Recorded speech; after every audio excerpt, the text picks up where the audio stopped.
Ven a cantar conmigo, somos un pueblo unido, alza tu voz y canta para el Señor. Buenas amigos y hermanos, en esta ocasión vamos a tratar un tema de suma importancia, un hecho histórico que se encuentra registrado en la Biblia, una de las profecías que dijo nuestro Señor Jesucristo y que fue provocada por los mismos judíos en una ocasión cuando dijeron que su sangre sea sobre nosotros y sobre nuestros hijos. La destrucción del templo de Jerusalén. La destrucción de Jerusalén. El triunfo de Tito. Relieve del arco de Tito en Roma, con una representación del triunfo del emperador.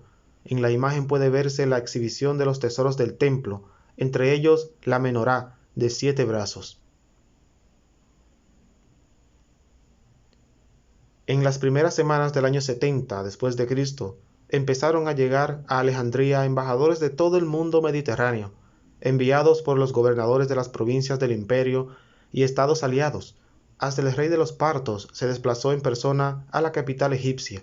Todos acudían con un único propósito: felicitar a Vespasiano, el general al que las legiones de Roma acababan de proclamar nuevo emperador.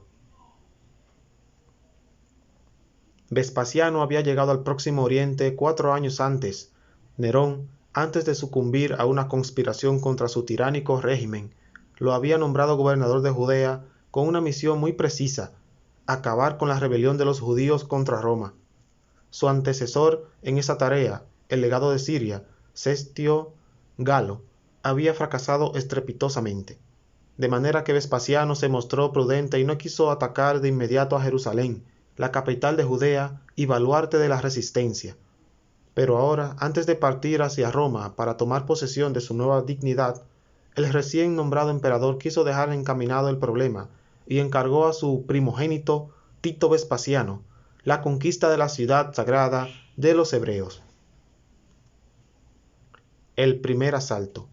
Tito quedó al mando de 4 legiones, la 5ª Macedónica, la 10ª Fretensis, la 15ª Apolinaris y la 12ª Fulminata, en total unos 60.000 hombres entre legionarios, jinetes, tropas auxiliares, ingenieros e innumerable personal, una fuerza colosal, a la altura de lo que también era un descomunal desafío. Jerusalén, en efecto, parecía una ciudad inexpugnable. Estaba fortificada con 3 murallas y albergaba, además del recinto del templo, 2 tremendas fortalezas: el antiguo palacio de Herodes el Grande, con 3 torres imponentes, y la fortaleza Antonia, en el ángulo noroccidental del templo, con 4 torres muy potentes. Dentro de la ciudad había 2 murallas. Una separaba la ciudad nueva de la antigua, situada al lado del templo. La otra cortaba el paso desde este barrio a la ciudad alta, y finalmente había un cuarto muro entre la ciudad alta y la baja. La tercera muralla defendía la zona septentrional de Jerusalén, la más llana y propicia a un ataque.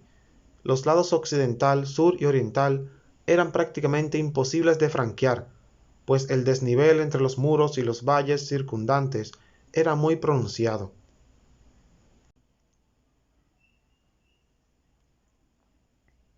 Además, en la ciudad se habían hecho fuertes varios grupos de celotes, una corriente de judíos exaltados que propugnaban desde hacía décadas la rebelión contra el poder romano. Juan de Guíscala, Simón Bar Giora y Eleazar ben Simón se repartían el dominio de Jerusalén, en medio de recelos mutuos que desembocaron en una auténtica guerra civil de la que sería víctima uno de ellos, el sumo sacerdote Eleazar. En su furia sectaria cometieron graves errores, como por ejemplo destruir los depósitos de grano que según algunos hubieran permitido a Jerusalén resistir durante años un asedio. Pero a la llegada de Tito todos estaban dispuestos a luchar hasta la muerte, y frenaron todos los intentos de los judíos más moderados y pacíficos que llegan a un acuerdo con los romanos. El sitio de Jerusalén duró 5 meses, de marzo a septiembre del año 70, y conocemos su desarrollo gracias a Flavio Josefo, un judío al servicio de Tito, que lo relató detalladamente en su libro La Guerra de los Judíos. Tito inició el ataque por el norte. Sus tropas desplegaron la impresionante maquinaria de asedio romana. Balistas y otros ingenios castigaban a los defensores con un bombardeo de piedras y jabalinas, mientras la infantería trataba de perforar las murallas mediante arietes, vigas de madera montadas sobre plataformas o en torres móviles. Para realizar esta operación era necesario nivelar el terreno, por lo que los soldados construyeron terraplenes de madera con tierra encima. La madera se obtuvo de los bosques próximos, que quedaron totalmente talados en un radio de 20 a 25 kilómetros. Al ver que los romanos estrechaban cada vez más el cerco, los judíos respondieron arrojando antorchas encendidas contra las máquinas de guerra romanas. En una ocasión, incluso hicieron una salida en masa para incendiar el material bélico romano, pero fueron rechazados por tropas de élite de Alejandría y por la bravura personal de Tito, que arremetió contra los judíos al frente de su caballería y mató él mismo a 12 de ellos, según relata Flavio Josefo. Las máquinas de asalto abrieron un boquete en la tercera muralla, la más exterior, y los romanos penetraron en la ciudad nueva. Ocupada la zona, los romanos pudieron preparar el asalto a la ciudad vieja, la fortaleza Antonia y el templo. Ante la feroz resistencia de los sitiados, cuenta Josefo que Tito permitía a sus soldados crucificar cada día a 500 prisioneros judíos frente a las murallas para intimidar a los que resistían. Eran tantas sus víctimas que no tenían espacio suficiente para poner sus cruces, ni cruces para clavar sus cuerpos. Caen las murallas. El siguiente objetivo de los romanos fue la segunda muralla, que no tardó en desplomarse. Luego pusieron sitio a la fortaleza Antonia. Tito ordenó construir 4 nuevos montículos o plataformas para asentar los arrietes y otros artilugios y lanzar el asalto, pero Juan de Guíscala había hecho excavar túneles desde la fortaleza hasta el lugar donde estaban los terraplenes. Dentro puso madera untada de pez y betún y ordenó prenderle fuego. El resultado fue que el suelo bajo los terraplenes se hundió, sumiendo en la confusión a los romanos. Unos días después, un comando de judíos penetró entre las tropas romanas y, pese a ser atacado con flechas y espadas por todas partes, logró incendiar las armas de asalto enemigas. En esta guerra no se han visto hombres más audaces y más terribles que estos, escribe Josefo. Tito levantó entonces un muro de circunvalación en torno a la muralla de la ciudad, a fin de que nadie de entre los sitiados pudiera salir de noche en busca de alimentos. El bloqueo se hizo sentir pronto y la cruda realidad de la hambruna se adueñó de Jerusalén. Josefo, que entró en la ciudad como embajador del general romano, testimonia los devastadores efectos de esta estrategia. Los tejados estaban llenos de mujeres y de niños deshechos y las calles de ancianos muertos. Los niños y los jóvenes vagaban hinchados como fantasmas por las plazas y se desplomaban allí donde el dolor se apoderaba de ellos. Un profundo silencio y una noche llena de muerte se extendió por la ciudad. A ellos se sumaba el régimen de terror impuesto por los jefes de la rebelión, que ordenaban asesinar a quienes intentaban huir u ocultar algún alimento. Josefo cuenta el caso de una mujer que mató, asó y devoró a su propio hijo y ofreció a los jefes de la rebelión los restos para que participaran en el macabro banquete. Finalmente, los arietes romanos lograron derrumbar un muro de fortaleza Antonia. Aunque Juan de Guíscala había erigido un murete interior, este también fue tomado y los defensores no tuvieron otra salida que huir al templo adyacente. Este constituía en sí mismo una tremenda fortaleza, y los romanos tuvieron que organizar un nuevo sitio. En esta ocasión, los arietes no bastaron, y los legionarios hubieron de emplear escaleras de asalto para superar la muralla exterior del templo y entrar en el llamado patio de los gentiles. Juan de Guíscala y Simón Bar Giora se refugiaron en el recinto interior, desde donde rechazaron las ofertas de rendición de Tito.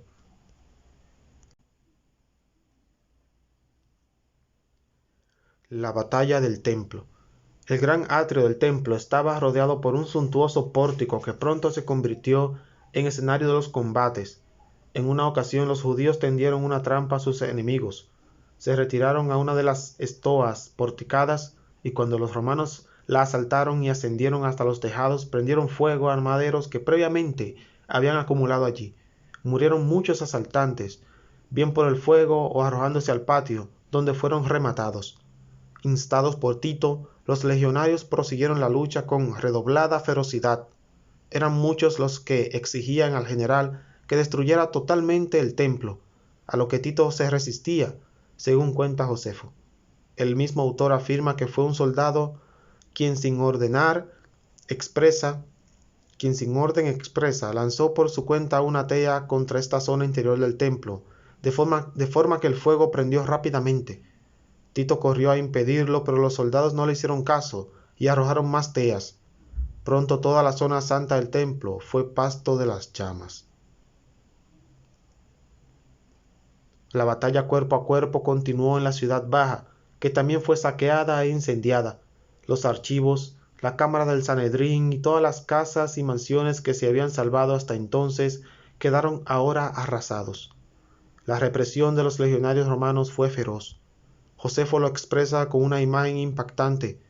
Degollaron a todos aquellos con los que se toparon, taponaron con sus cadáveres las estrechas calles e inundaron de sangre toda la ciudad, de modo que muchos incendios fueron también apagados por esta carnicería. Pero las operaciones no terminaron aquí. Quedaba aún la parte alta de la ciudad, separada por una muralla donde se había hecho fuertes Simón Bargiora y sus partidarios.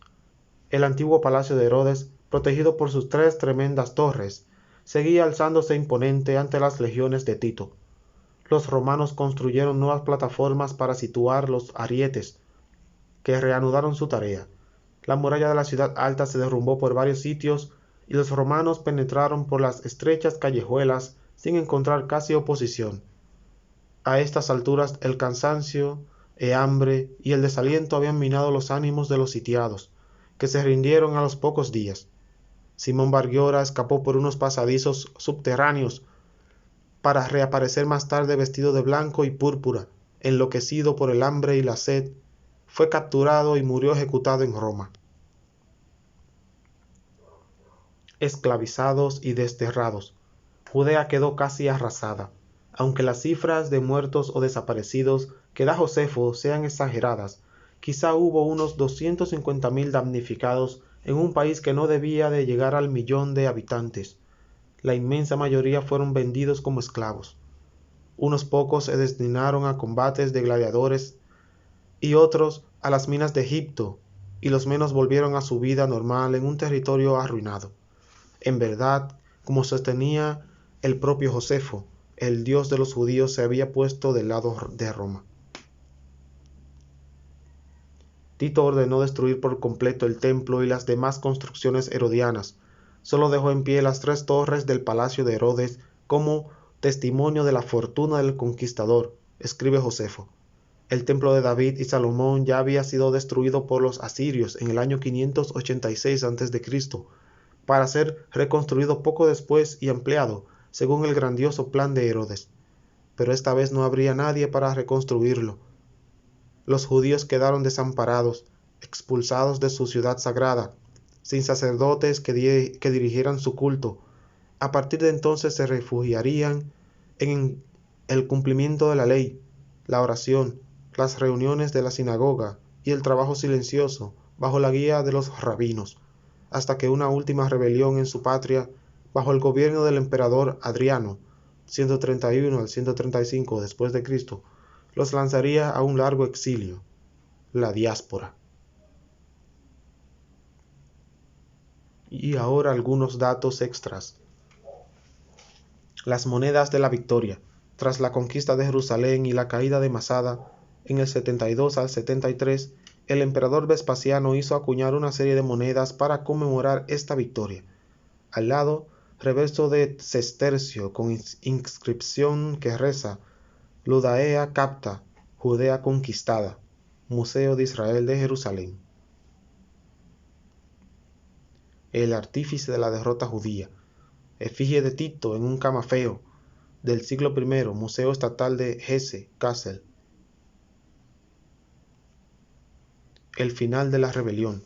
Masada, convertida en fortaleza por Herodes un siglo antes, fue el último foco de resistencia judía frente a Roma. Tras un duro asedio, las legiones tomaron la plaza en el año 73.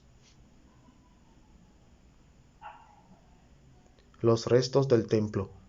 El muro de las lamentaciones, en la imagen, es el único vestigio que queda hoy del segundo templo de Jerusalén erigido por Herodes y destruido por Tito durante la Primera Guerra Judía.